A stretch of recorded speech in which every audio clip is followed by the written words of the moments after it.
Welcome, traveler, to the Beautiful Sunday podcast, with special thanks to the Society of BS.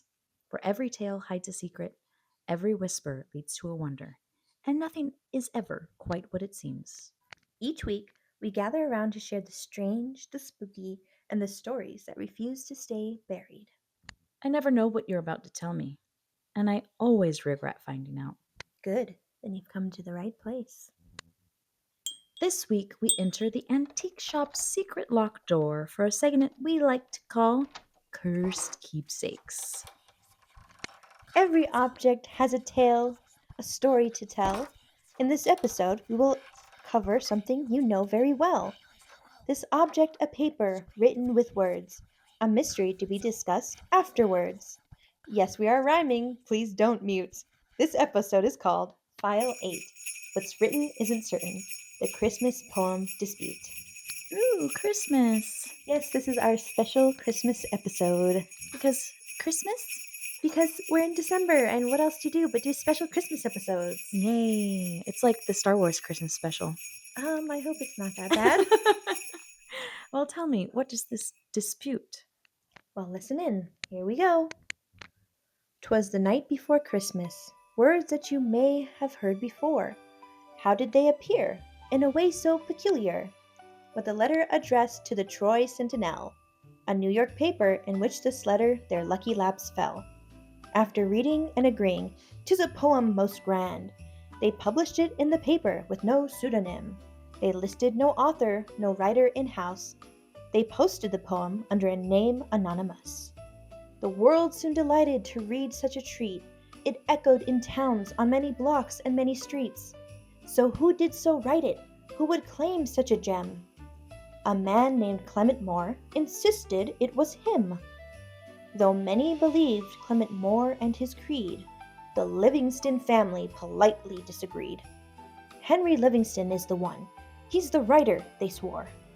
Now historians and scholars participate in this war. Could not be more. He's a Christmas humbug. It sounds more like Henry, some claim with a shrug. This is indeed a Christmas mystery. The baffled the folks in 1823. A poem now sits in hearts oh so dear. Who authored this rhyme? This is the story you're about to hear. Oh, that was pretty good. What do you think? Yeah, there's one that I wish you would have said anonymous. Yeah, but that would get have it. sounded off. I get it, but that was my only Critique. there. That was pretty good to rhyme that whole story. Well, we've made it to our first Christmas episode, and I'm sure growing up you've heard the poem "'Twas the Night Before Christmas." It's a Christmas And staple. all through the house. Not a creature was stirring. Not even a anonymous.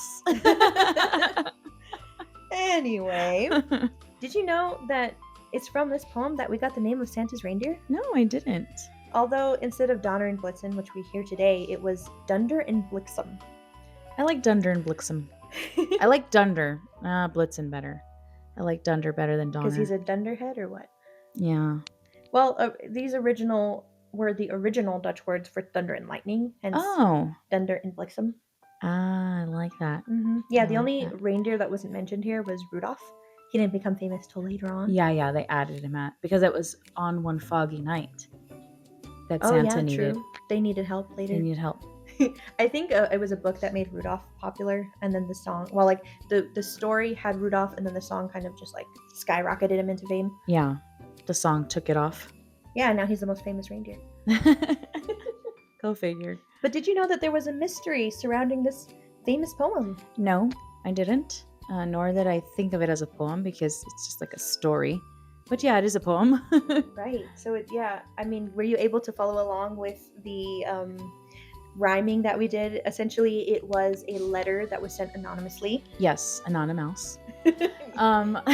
Yeah, so they sent this letter and they're like, yeah, this is a great poem. And then one guy was like, that was me. I definitely sent the letter and I wrote it. And this family was like, absolutely not. It's our Henry. You are a humbug, a Scrooge, if you will. Mm-hmm. And yeah, why write in anonymous to begin with? Like, just tell them who you are. Well, okay, we're gonna get into why that is. Okay. Although, because I think I get into it. Maybe I'll just mention it here.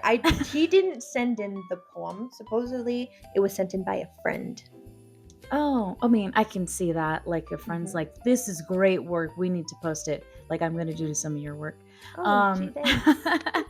As anonymous, As anonymous. as anonymous. um, okay. I mean, I can see that, but who? I mean, I guess we'll discuss on who that was. Yeah. So, with that being said, let's go into the sides of the argument. All right. So those who argue for Clement do so with pride. He has records in ink placed on his side. He is the first to be credited, thanks to one Charles Fenneau, who in 1837 published a series of poems with Moore's name down below. This included the infamous poem in which we speak, but Clement did not claim it at its popularity's peak. In the year 1844, to correct someone, he claimed he wrote it for his children. He never intended on publishing, just decided to write a fun little thing. And so for many a years this was the story, with Clement Clarke Moore claiming the glory, until the children's children of Mr. Livingston, sir, argued their ancestor was the writer. Although, with only deaf ears, the family would not deter, thanks to one stubborn daughter who took the case upon her. After 150 years of pleas going unheard, Mary Van Dusen hired a man named Don Foster, an English professor, a literary sleuth. He made a solemn vow to discover the truth. He analyzed patterns and vocabulary. It was Livingston that held the consistency, dear Mary. And there is the matter of the two reindeer names, and which Mr. Moore happened to change. You see, the original Dutch names were Dunder and Bliksem. Moore copied down the German Donder and Blitzen. Livingston knew the language, Moore did not. This is the evidence that Don Foster got. Did you follow that? There were some far-reaching rhymes in this one, not gonna lie. So I may have been a little distracted by that. But what it sounds like is based on this sleuth. It was more Like the patterns and the consistency of wording and tone feels more like Livingston than it did verses like and more. Moore. Okay, yeah, no, I can see that for sure. Right.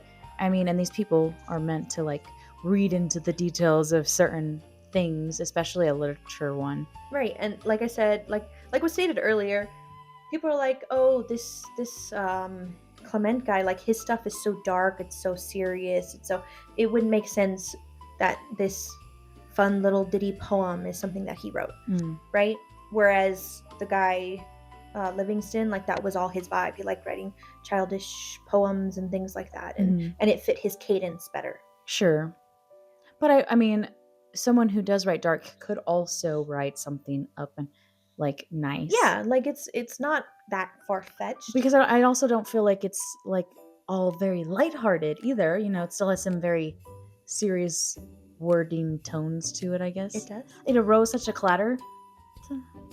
So he got up from his bed to see what's the matter? Yeah. That seems very it just astute. Right. I don't think it's a matter of how fancy the words are, though. I think it's just like it's too lighthearted. Like he was known to be a Scrooge. Like he hated Christmas. So he could have said, "And someone fell off the roof." And Santa fell off the roof and died at the end. At the end. He stole the kids from their beds. They thought he was jolly, but he was really not. Oh, look at you trying to form a poem. That's going to come in handy later. Ooh, great. Yeah. But like I said, so Clement, he is the first to have claimed it. Somebody, I think it was his friend, published poems and like under his name. So like he collected his work and he put back then it was called A Visit from St. Nick. It wasn't called Twas the Night Before Christmas. Okay. So he put that A Visit from St. Nick into that collection of poems. So that's the first record that we have with Clement Moore's name attached to it. Okay. And then when another paper was trying to like say that somebody else wrote the poem, it was like the Washington National something or other. It was like Something with an I. I forgot. But either way, when they were trying to say, Inquirer? no, it wasn't Inquirer. Oh, okay. That's why I keep getting tripped Or is up. that an 'cause- E? No. But that's why I keep getting tripped up because I know it's like intricacy or intelligence or something like that. Either way, so essentially they were like, "Oh, they wrote the poem," and he was like, "I wrote that poem. Thank you." Mm. So he officially put his name, marked it, Claimed said it. it was mine. Yeah. After that happened, and so then the Livingston family was like, so Henry Livingston never once claimed that he wrote that poem, not at all, ever. Mm-hmm. But for some reason, the Livingston family was like, no, he wrote this poem. So I don't know if they had like evidence or just maybe he told them he wrote the poem. I have no idea why they think that he wrote the poem. And why wouldn't he want to claim it though either at that point? I don't know. Because it would, I mean, it doesn't make sense then to not claim it if there's so much drama going on. But essentially for like that 150 years, they were like, no, our grandfather, great-great-great-great-grandfather wrote this poem. And so then Mary went and was like, no, I'm going to prove that he wrote this poem. Yeah. Hired the scholar. And he's like, no, I think he wrote the poem. I think they're right. Or do they pay the scholar? That's the to question. Make these claims? That is the question. Because we do have other people who are like, no, it's fine. It was Moore. Like, I think it was Moore. And there are some who are like, well, of all the writers it could be, it's either Clement or it's Henry. You know, like So it's hard to say, you know, I don't think if we'll ever know for sure, but everybody kind of leans towards Clement Clarke Moore. Like whenever you Google the poem, A Visit from St. Nick or Twas the Night Before Christmas, it's usually accredited to him. Because he published it with his name on it. Right, but when it was sent to the thing, it didn't have a name. So there's no way to know for sure. That's true. Very interesting on both sides of it. Right. Always write your name on your papers, children. Well, to be fair, to get the credit where it's due. He didn't send it in. His friend did. Let your friends write your names on your paper. Oh, and that was the other detail. Remember we mentioned the reindeer names, right? Oh, yeah. So just to explain that a little bit easier is that Henry Livingston was like part Dutch. So they said he knew the Dutch language.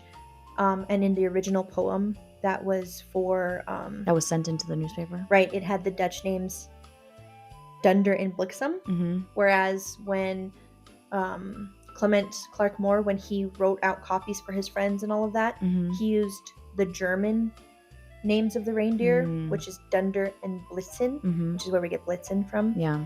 So, and I don't even know where Donner comes from, but either way. So essentially they're saying, well, see, when he copied it down, he didn't even use the right language. He used a different language. And they're like, Livingston was Dutch. He knew the language, so he used the proper terms. Sure. But again, it's circumstantial at best. Right. But, I mean, enough to say, actually, the writer was this guy. Right. Enough for them to be like, okay, fine. Like it's enough that it's debated to this day. Right. And it gives, I hope we in the family piece, the Livingston family piece, to be like, okay, it was, even though the other guy claims it was our. Yeah, that's what I'm saying. Like, do you think that this guy just like claimed it because he wanted the fame of it? Or do you think it's just this family is like not willing to let it go? I think the family's just not willing to let it go. So, our shorter Christmas episode, but that leaves us time for a longer little game. Ooh, well, let's see how this goes. I'm in the Christmas spirit. Game time! So, I thought for this game we could spread our creativity and channel our inner Dickinson and write our own Christmas tale. Oh. So how this works is I'll start a sentence and you have to finish it in a rhyme. And then you start a sentence and I'll finish it in a rhyme. And we'll go back and forth until we create a poem. What do you say? This should be interesting. You're better at this kind of stuff than I am. I'll just put that out there. You never know. We'll see. All right. All right. Let's see. How do we start out this story? Should we start it out as the other one starts? 'Twas the night before Christmas, under a sky full of stars. The children all asleep after eating so many chocolate bars. The house was finally silent after the craziness of the night. when one boy heard noises and awoke with a fright. He ran down the stairs to see what was there. Just to end up tripping on the very last stair. When he looked up from his pained knee, he saw someone standing by the Christmas tree. I finished that one for you. My bad. No, I'll just rhyme with the Christmas tree. Okay. I was on a roll. Sorry. I had to finish. Okay, maybe we could just add one more sentence. Okay. Then. How about that? This unfamiliar figure stood 10 feet tall. The little boy wondered, who could this be at all? As he inched closer, he saw it covered in fur. White with glowing eyes, it let out a purr. Now, this strange city of Alaska this boy did live. But still, what explanation could he possibly give? He decided to investigate. He grew closer to it. But as he continued, he smelled its stinky pit. So he turned with fear back up the stairs. And ran to his parents, making them aware. Mom, Dad, wake up! There's a monster in our room! Go away, son. No more time for this tune. So the little boy turned in fear back to his bed. And he rested his body and he rested his head. And he wrote a letter to Santa asking to help him sew. 'Cause who was this strange creature he sent just a while ago? All of a sudden, he opened his eyes, for it was a dream. And he realized there was no such thing. It was from a story he heard Long time ago. in a podcast, quite absurd. Called The Beautiful Sunday Show. And he realized that this was all not the place his brain should go, for it was Christmas Eve, and so full of magic.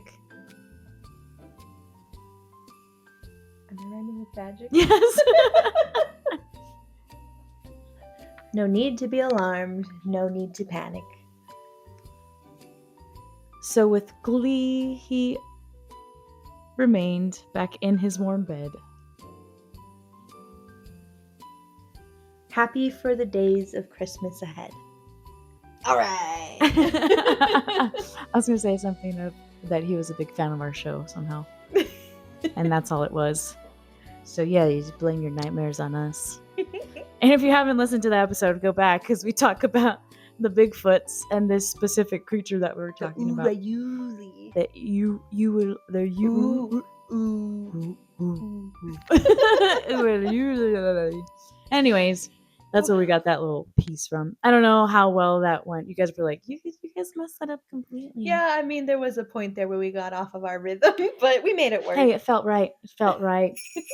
But thank you for joining us. May your holiday be jolly and gay. Merry Christmas to all, and to all a beautiful Sunday. If you've got theories or secrets of your own, send them to us on Instagram at Society of BS, or tag #SocietyofBS or #Cursed Keepsakes so the others can find you. Thank you for joining us here at the Beautiful Sunday Podcast. I'm Christine. And I'm Seleena. This is another tale for the archives. Heart open, mind odd, sun high. And if you're still hearing whispers after the credits, maybe it's Santa. Santa? I know him!